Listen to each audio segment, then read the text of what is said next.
Finally Pakistan ने अपनी champions trophy के लिए टीम का ऐलान कर दिया है और तकरीबन ये बता दिया है कि हमारे यहाँ अभी भी पर्ची सिस्टम ऑन है और हम भाई साहब अपने घर में टूर्नामेंट करवा के उस तरह की टीम तैयार नहीं कर पाए जो शायद ये टूर्नामेंट जीत सकती है।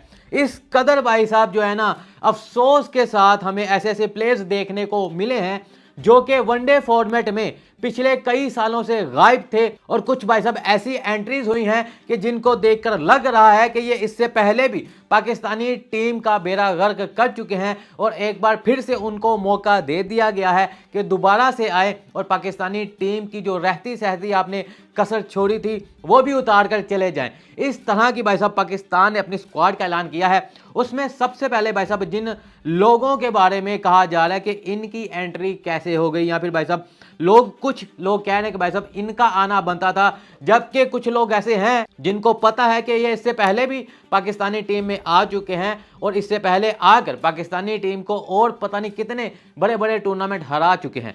सबसे पहले भाई साहब मैं बात करूंगा खुशदिल शाह की। बड़े लोग उसके हक में होंगे कि फाइनली भाई साहब आ गए हैं वापस, ये बीपीएल में रन्स करते आए हैं। तो क्या पाकिस्तानी टीम का ये स्टैंडर्ड है कि हम इतने बड़े टूर्नामेंट चैंपियंस ट्रॉफी के लिए बीपीएल का स्कोर देखकर किसी को सिलेक्ट करेंगे? अगर आप बीपीएल को छोड़ भी दें तो इससे पहले भी खुशदिल शाह को भाई साहब आपको याद होगा एशिया कप में T20 फॉर्मेट था और इसके अलावा भाई साहब T20 वर्ल्ड कप, वहां पर भी खुशदिल शाह को मौके दिए गए हैं, लेकिन पाकिस्तानी टीम के लिए वो कुछ अच्छा ना कर सके। फिर उसके बाद भाई साहब हम बात करते हैं फहीम अशरफ की। राणा साहब भी वापस आ चुके हैं। यानी कि आप इस टूर्नामेंट से पहले जो हमें कुछ टीम दिखाते रहे हैं उसमें से आपने सब के सब निकाल दिए और अपनी भाई साहब पर्ची वाले आपने बंदे वापिस से सिलेक्ट कर लिए। इस टूर्नामेंट से पहले पिछले कई महीनों से हम देख रहे हैं कि इरफान खान नियाजी खेल रहे हैं, इसके अलावा भाई साहब वहां पर आमिर जमाल खेल रहे हैं, लेकिन उनको सिलेक्ट नहीं किया जाता और भाई साहब अपनी मर्जी की दोबारा से टीम बना दी जाती है। साइम अयूब जो कि भाई साहब नहीं खेल रहे। सबसे पहले भाई साहब हम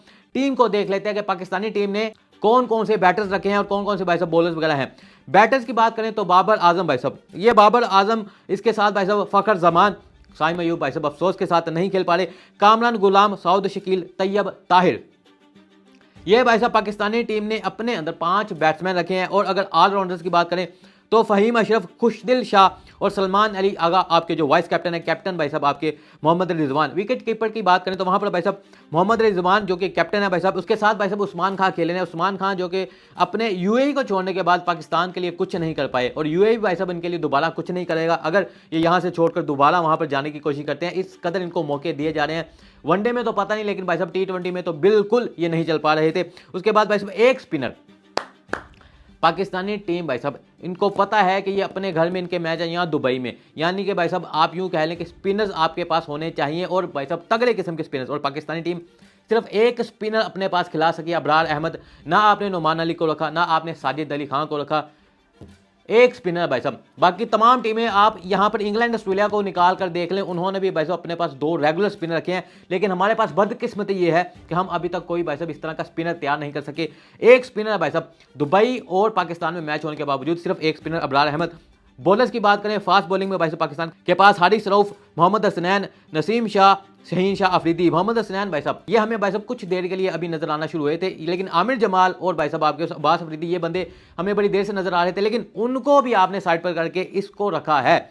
अब पाकिस्तानी टीम के भाई साहब सबसे बढ़कर ओपनर, जो ओपनर कौन होगा पाकिस्तानी टीम के लिए, इसके बारे में अभी तक कोई फाइनलाइज नहीं हुआ कि पाकिस्तान में बाबर आजम भी क्या ओपन करेंगे, क्योंकि एक तो आपके पास रेगुलर भाई साहब ओपनर है वो है फखर जमान, लेकिन उसके साथ क्या भाई साहब आपके बाबर आजम आएंगे या मोहम्मद रिजवान आएंगे, सऊद शकील आएंगे, कुछ नहीं पता।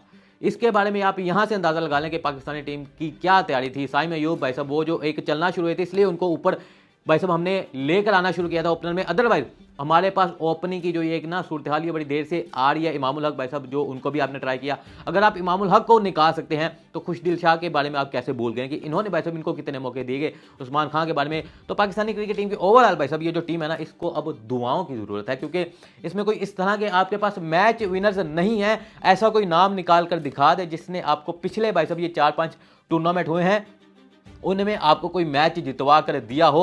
और ये खुशदिल शाह भाई साहब ये बड़ी देर से पाकिस्तानी टीम ये जो बीपीएल में इन्होंने पता नहीं किन किन क्लब के लड़कों को मार के यहाँ पर आ गए हैं। तो अब पाकिस्तानी टीम को सिर्फ दुआओं की जरूरत है। ये भाई साहब पाकिस्तानी टीम बड़ी देर से पहले ही सिलेक्ट हो चुकी थी, लेकिन पता नहीं क्यों अब जाके अनाउंस हुई है। तो आप लोग भाई साहब कमेंट करके जरूर बताना क्या पाकिस्तानी ये स्क्वाड चैंपियंस ट्रॉफी जीत सकती है या फिर नहीं, कमेंट करके जरूर बताना। आज के लिए इतना ही, मिलेंगे अपनी अगली वीडियो में, तब तक के लिए टेक केयर।